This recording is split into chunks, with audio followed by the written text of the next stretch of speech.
Hello there, I'm Dr. Debbie. While working with couples over the past 2 decades, I noticed that each person seemed to be asking their spouse one particular question again and again.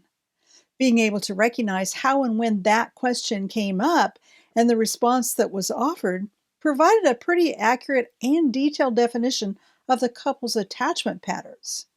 Because that particular question involves the individual's fears, their fears of being unwanted, abandoned, rejected, disapproved of, hurt, or even misunderstood.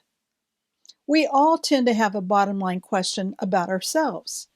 When we get in a close relationship, especially with a member of the opposite sex, that question will keep coming up.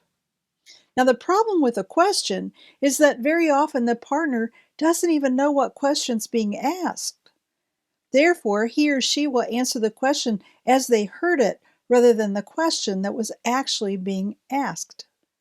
And that's where I would step in and help couples understand what their partner needed from them and how they could best respond to that. Because honestly, when they heard the real question, they already knew how to respond. Here's an example of that. A couple goes on a road trip. They're driving down the highway, and the lady says, "Do you want to stop and get something to eat?" And her partner says, "No," and he keeps driving. He answered her question, "Do you want to stop and get something to eat?"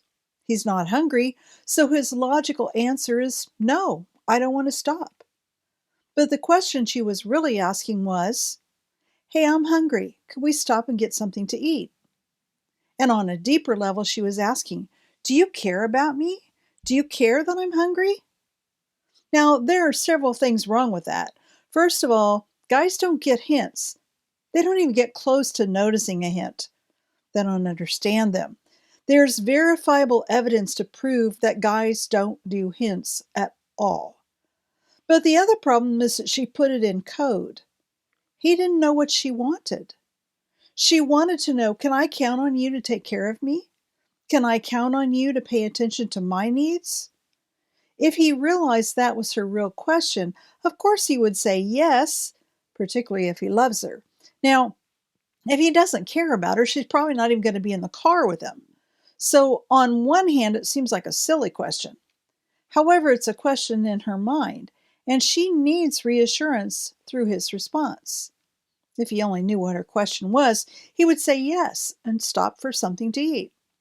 However, he heard a different question, a simple, literal question, and he said no. She was disappointed and she was hurt. In her disappointment and hurt, she had two choices. She could withdraw or lash out. That's the default position when someone is defensive. If she understood that he simply misunderstood her intent, she would regroup. Instead of playing the victim and withdrawing, or lashing out like a villain, she could have clarified. She could have said, "I'm sorry, my question wasn't clear. Let me rephrase that. I'm getting hungry. Could we stop somewhere so I can get something to eat?" Now, he may hesitate for a minute, mostly because he's on a mission to get to their destination. But that doesn't mean he wants to run over her on the way. She could give him a minute to switch gears and think how he could meet her need for food and his care. Guys, if anything like this ever happens to you and she gets defensive, that is, she gets quiet or angry in response to your response, pause a second. Repeat the question as you heard it. She'll let you know what part you got wrong, and you can take it from there. If you'd like to learn more about the art and science of how men and women think and feel differently, check out my free classes at drdebbiesmith.com. And remember, I'm here to help.